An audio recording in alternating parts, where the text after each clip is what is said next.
At a museum, the Ukrainian Prime Minister's children are enjoying the art while a big team of bodyguards keeps an eye on them. When they're ready to leave, they head outside, only to watch their car be hit by a vehicle that appears out of nowhere. After a bodyguard is crushed between two cars, a group of masked men comes out of the new vehicle and opens fire, quickly killing the rest of the bodyguards and even a few civilians. Then they push the minister's children into their car and take off. Soon the criminals are being chased by the Secret Service and the police, causing chaos on the streets. Civilian vehicles get hit and pushed out of the way, leading to many accidents. One of the kidnappers opens fire, which makes the Secret Service cars overturn. An officer fires back at them and hits the kidnapper on the arm, yet he doesn't look bothered. He shoots the cop in return and causes that car to crash too. The siblings scream as the car keeps advancing at crazy speed, moving around corners with dangerous turns. Eventually they find a police roadblock and crash right into it, but this doesn't stop them. As the cops open fire, the criminals drive in reverse until the driver is killed by a shot to the head. One of his partners comes out and quickly shoots all the officers, then he throws the body out and takes over the wheel. Eventually the group reaches the extraction point and the police surround them again. A new firefight ensues and a second criminal is brought down, but the leader survives long enough to get the minister's children in a helicopter. When the wounded man tries to join them, the leader kicks him off before the chopper flies away. At the same time, the Pasilan Liberation Front invades the Chernobyl nuclear power plant, quickly killing all the employees to gain control. They also take over the abandoned city surrounding the complex and rig the nuclear reactor with explosives connected to a detonator set to 72 hours. General Topov records a message for the Prime Minister, threatening to blow up the plant if the 227 political prisoners aren't released and calling for the complete and total independence of Pasilan. If his demands are ignored, the children will be killed. Meanwhile, Dr. Colin finishes setting up his lab.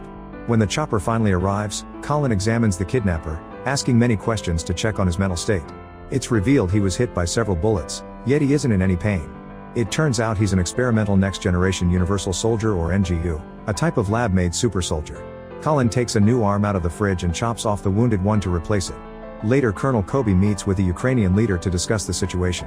They've watched the security footage and noticed how a kidnapper survived deadly shots, which reminds Kobe of a super soldier project that the USA shut down 5 years ago. If the enemy has universal soldiers, they'll need something equally powerful to fight them. In Virginia, Dr. Porter opens an old military storage where the last 4 universal soldiers have been kept in cryofreeze. Because of the emergency in Ukraine, he orders his men to wake the sleeping soldiers up. In the evening, the troops gather in the Joint Forces Command Center in Chernobyl. Porter tells them about the Universal Soldier Program, which managed to bring soldiers back to life using nitrogen-based gas and pituitary augmentation. They improved them to make them faster, stronger, programmable, and erasable. These soldiers could be tortured yet they wouldn't feel a thing. 5 years ago, Porter passed the project to Colin, who took the super soldiers to the next level using gene therapy and cloning research. These NGUs were unstoppable killing machines, and one day they murdered 12 employees in a government building. The project was shut down, but one day someone broke in and stole one of the units. They believe it was Colin, who left the army to work as a gun for hire in Eastern Europe. The troops are told that they'll be fighting Colin's NGU with the help of the 4 universal soldiers that are currently being awakened. Originally there were 5, but the 5th one is now going through behavioral modification therapy in Switzerland. A privately funded program is trying to reintroduce him to society. In Switzerland, Universal Soldier Luke takes his medicine before his therapy appointment with Dr. Sandra. He can't remember anything from his past, yet he feels ashamed for what he's done. Afterward they go to a restaurant, where Luke sees a man ask the waitress something and she answers by pointing at him. When the man approaches, Luke immediately starts beating him up, destroying many tables in the process. Sandra asks him to stop to no avail, so she has to block him physically to calm him down. Together they leave the restaurant before the police arrive. At the nuclear plant, Topov forces Colin to inject him and all his men with microchips that will prevent NGU from attacking people in his own team. At the same time, the US Army prepares the Universal Soldiers for battle. They're given proper gear and special headsets are screwed to their skulls. Once everyone is ready, they're given a mission to rescue the minister's children and secure the reactor. If they encounter NGU, normal men must do their best to avoid him and let the Universal Soldiers handle him. Early in the morning, the American troops arrive at the plant. They try to sneak around, but a soldier steps on a hidden mine and the explosion alerts the enemy to their presence. Although they've lost the element of surprise, the troops still move quickly and efficiently to block all the doors, killing all the enemies as soon as they come out. Once the area is clear, they advance into the plant to surround the reactor. However, Kobe orders them to stay outside and only let the Universal Soldiers sneak in. The 4 men split and start searching the building, which makes things easy for NGU to attack. He jumps on one of the soldiers and throws him off the platform, then he punches him a few times and stabs him with his blade. Then he goes after the second soldier, who opens fire and tries to defend himself to no avail. NGU easily beats him up and stabs him too. The third soldier comes in and opens fire, so NGU rushes upstairs. When the soldier is close enough, NGU jumps on him and impales him on a hook. The fourth soldier keeps looking around and opens fire as soon as he sees NGU, who moves too fast to be hit. Since he's wasted all his ammo, the soldier now has to fight hand to hand. Unlike his partners, he manages to land a few punches, but NGU is still much faster and stronger. The soldier is soon easily overpowered and choked to death. Kobe tries to tell the normal soldiers to retreat, but the message doesn't arrive. NGU attacks them alone since their bullets can't hurt him. He calmly keeps walking as he shoots them all, killing them in seconds. When he encounters a survivor, he quickly beats him up. Burke manages to run away and discovers that the general is down, so he tries to call headquarters for rescue. However, the general tells him to escape with another fallen soldier who is also alive. Once NGU is close enough, the general throws a grenade and the explosion makes him fall.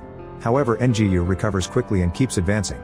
Burke and the other survivor get on their truck and drive off, so NGU gets ready to blow up the vehicle, but two teammates get in the way and the chip forces him to walk away. At the command center, Burke yells at Kobe and Porter for not letting the team fight with the Universal soldiers, believing they could have brought down NGU together. Porter explains it wouldn't have worked either and Burke gets angry, so Kobe has to stop him from attacking Porter. Suddenly they see a huge explosion in the distance. Kobe rushes to the office and watches a video sent by Topov, who announces he's detonated one of the explosives as punishment for the American Army's attack. Afterward, Topov tells the minister's kids that their father has the power to change things. However, the daughter says she'd rather meet her end than see her father give in. Colin mocks Topov for failing to communicate with children and tells them that he has the real power in this operation, thanks to his super soldier. Topov mocks him back and reminds him to follow orders. In the middle of the night, Luke has fallen asleep in front of the TV. Suddenly someone breaks a window and throws a gas grenade into his house before a group of men bursts in. Luke immediately starts fighting them and manages to bring a few guys down, but the rest of the team tackles him and holds him down until the gas puts him to sleep. Moments later, Luke wakes up strapped to a chair in the command center. Porter tells him that Sandra has authorized this and assures him he's among friends. After asking Luke a few questions to confirm he's mentally well, Porter injects him with a special serum. Then Luke is put on a treadmill to run some tests and Sandra is worried that this may backfire since Luke has been through hormonal therapy. When it's time to pump it up with more chemicals, Sandra stays by his side because she's the only one he trusts. After that is done, Luke receives one more injection and is given a gun to test his reflexes. He shoots the practice target with perfect precision, proving that his soldier instincts are back. Meanwhile, Kobe and Burke look at aerial pictures of the plant and Burke points at some pipes that can be used to get inside. Kobe authorizes him to go on a recon mission but tells him not to engage with NGU. After gearing up, Burke carefully sneaks around the plant. There are a few guards in the area, but Burke approaches them from behind and quickly brings them all down without making a single noise. One guy manages to see him anyway, so Burke has to fight him. Thankfully, he can kill him without issues. Now he can reach the pipes and start crawling into the building. When he reaches the reactor, he installs a camera so the command center can study the explosives. Burke wants to deactivate them, but Kobe doesn't want to risk an encounter with NGU and tells him to only rescue the kids. NGU is now patrolling the area, so Burke waits until he's gone to move again. He continues to sneak around and always stays hidden until people are out of the way to keep moving. When his microphone picks up a female voice, the technician at the command center uses it to help him navigate the area. In the meantime, the minister says he refuses to negotiate with terrorists. His wife is furious and yells at him for putting their kids at risk, saying she'll never forgive him if something happens to them. The minister then makes an announcement on national television explaining that he's decided to release 100 prisoners in exchange for the detonator being shut down, and in the following hours he'll negotiate the exchange of the remaining prisoners for his children. At the plant, Topov and his men celebrate their first victory and turn off the detonator. Sandra also sees the negotiations as a success and cancels Luke's treatment. In the lab, Colin is tired of not having control over the plan. Since his NGU can't hurt Topov or his men, he decides to awaken his secret weapon, a clone of Andrew, one of the original Universal soldiers who was killed for being a psychopath. Afterward, Colin has a meeting with Topov, who doesn't want to fight anymore now that his people have been released. Colin isn't happy about this because he wants to build an army, so Topov points a gun at him and says their business is over. At that moment, Andrew appears, so Topov calls a guard, but Andrew easily brings him down with a single punch.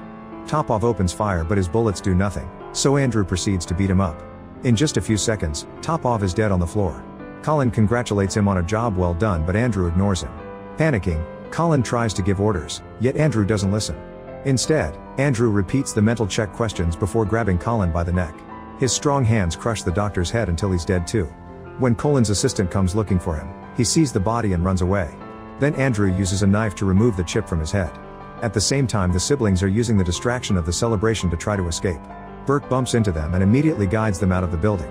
At that moment, Andrew reactivates the detonator, and the US Army immediately sees it, thanks to Burke's camera. Kobe orders Sandra to finish treating Luke as quickly as possible, so she can't take as many precautions as they originally planned. When she gives him the last injection, Luke recovers his memories and tells her to go because it may not be safe for her, but she wants to stay with him for support. Luke's body shakes for a few seconds before it's fully back to normal. He grabs Sandra and hugs her extremely tightly, hurting her a little before dropping her. Thinking Luke has lost control, a doctor rushes to stop him, but Luke simply knocks him down.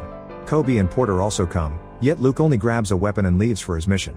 As soon as Luke reaches the plant, he runs through an open field and opens fire, shooting every man in sight without worrying about getting hurt in return. An enemy manages to run over him with a jeep, however Luke instantly recovers and quickly shoots both drivers down too, causing the jeep to crash. The noise gets the attention of more men, but Luke continues to kill them all as he enters the nearest building, shooting anyone who gets in the way. When he runs out of ammo, he uses a knife to fight them hand to hand, killing them all with the same efficiency. One guy is so scared that he chooses to escape through the window rather than fighting him. Meanwhile, NGU finds Topov's and Colin's bodies, so he goes looking for the culprit. He ends up bumping into Burke, who makes the kids run while he opens fire. NGU easily stops him by punching him, and a new fight begins. Burke is an impressive warrior and actually manages to keep fighting through NGU's beastly attacks. However, he still isn't a super soldier, so NGU eventually overpowers him and holds him against the wall to stab him to death. When Luke reaches the main building, he sees the bodies in the open container in the lab, so he starts suspecting what happened. Then he follows a blood trail until he finds Colin's assistant also dead. In the neighboring room, he discovers that Andrew has cornered the kids. Andrew thinks Luke looks familiar from the old days, but his memories aren't clear enough to remember the details. When he moves to attack the siblings, Luke kicks him and the kids use the chance to run away. The super soldiers then start fighting, throwing each other all over the room as they destroy the furniture and even a wall. Both of them attack with their mighty strength, causing them to fall down the stairs. This doesn't interrupt the battle. They keep breaking furniture, another wall, and eventually they fall through the window. When Andrew tries to jump on Luke to finish him, Luke grabs a metal tube and stabs Andrew in the head. Since Andrew is still alive, Luke steals a gun from a body and inserts it in the tube to blow up Andrew's head. Afterward, Luke is too weak to continue, so he injects himself with emergency serum, which gives him another 20 minutes to act. He finds the kids hiding inside and tries to rescue them, only to be attacked by NGU. After quickly bringing Luke down, NGU starts chasing the siblings, however Luke manages to catch up to him and attacks him, only for Luke to easily bring him down again. When NGU enters the next room, he sees the kids and gets ready to kill them, but Luke stops him once more. NGU finally accepts that Luke won't surrender and agrees to fight him properly. At first it appears that NGU has the upper hand and he smugly stabs Luke with his blade, unaware that he's also a super soldier. Of course Luke keeps on fighting and NGU slashes his neck. This is still not enough to stop him. Luke grabs a metal rod and impales it in NGU's neck to defeat him. Then Luke runs away with the kids, so they don't see NGU removing the rod to recover. When the group tries to reach the reactor, NGU attacks again. There are only a few minutes left on the detonator, so Luke only fights him enough to distract him before running to the reactor. NGU follows him and a new battle begins right next to the explosives. In the struggle, Luke manages to grab the detonator and insert it in NGU's clothes before pushing him. Both men fall off the balcony and roll on the ground until they're falling out of the building too. Outside, Luke is too weak to move and collapses. NGU removes the detonator from his clothes, but it's too late. It blows up in his hands and finally kills him. Thankfully, the explosion doesn't reach Luke, who looks at the kids one last time before running away. Soon the army arrives and rescues the siblings. They also pick up the bodies for research. Later in Virginia, Porter has fixed NGU and cloned him several times to have his own super army. Make sure to subscribe and turn on notifications so you can watch more videos like this. Thanks for watching.